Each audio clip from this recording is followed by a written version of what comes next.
In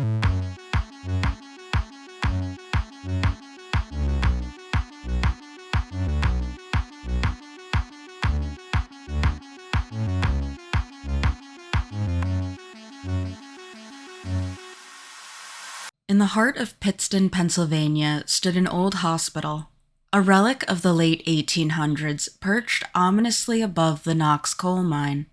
Over the decades, it had witnessed the ebb and flow of life and death, serving as a beacon of hope and healing for the community. But beneath its faded facade lay tales of despair and tragedy, tales that refused to fade away even as the years rolled by. The hospital, with its multiple buildings, including a psych ward and a cemetery across a weathered parking lot, held within its walls the memories of countless souls. From the bustling days of the 1959 Knox mine accident, when it valiantly tended to the wounded and the lost, to its eventual abandonment in the 1980s, the hospital bore witness to the passage of time like a silent sentinel. Fast forward to 2012, a year that would etch a new chapter in the hospital's haunted history. It was the summer of my 16th year, a time when curiosity often led me to the edge of the unknown. Little did I know that a seemingly mundane trip with my aunt would unravel a chilling encounter that would haunt me for years to come. As we arrived at the daycare housed within the hospital's renovated building, a sense of unease washed over me.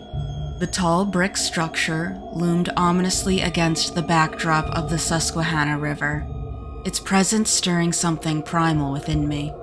We made our way inside, the silence enveloping us like a shroud as we navigated the deserted corridors.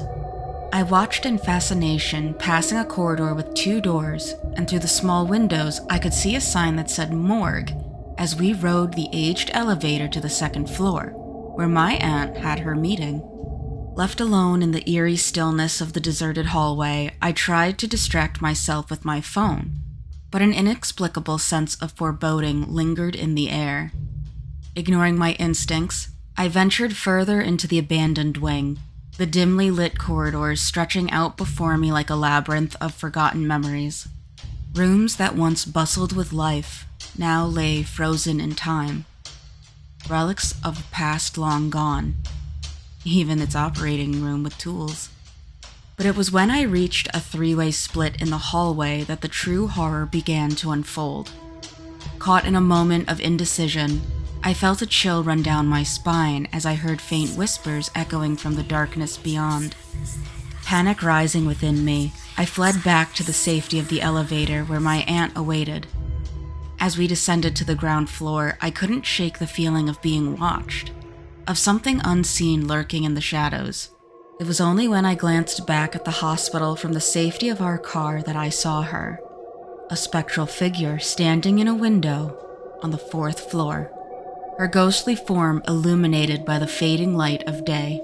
She wore the uniform of a nurse from a bygone era, her expression hauntingly serene as she gazed out into the world beyond. But when I pointed her out to my aunt, she dismissed my fears, claiming that the upper floors were inaccessible and that no one was there. And yet as we drove away, her image remained etched in my mind, a ghostly reminder of the hospital's dark and troubled past. Years later, when I returned with friends to explore the abandoned halls once more, I captured something in a photograph that defied explanation. A chilling reminder that some secrets are best left undisturbed, lest they awaken the restless spirits that dwell within the shadows of the past. Thank you to the Valley Unknown for letting me read your story. You can check out their socials in the links below. If you have a scary story that you'd like me to read, true or from your imagination, let me know. Until next time, I'm Allie, this is Wicked Encounters, and I'll see you next time. Bye!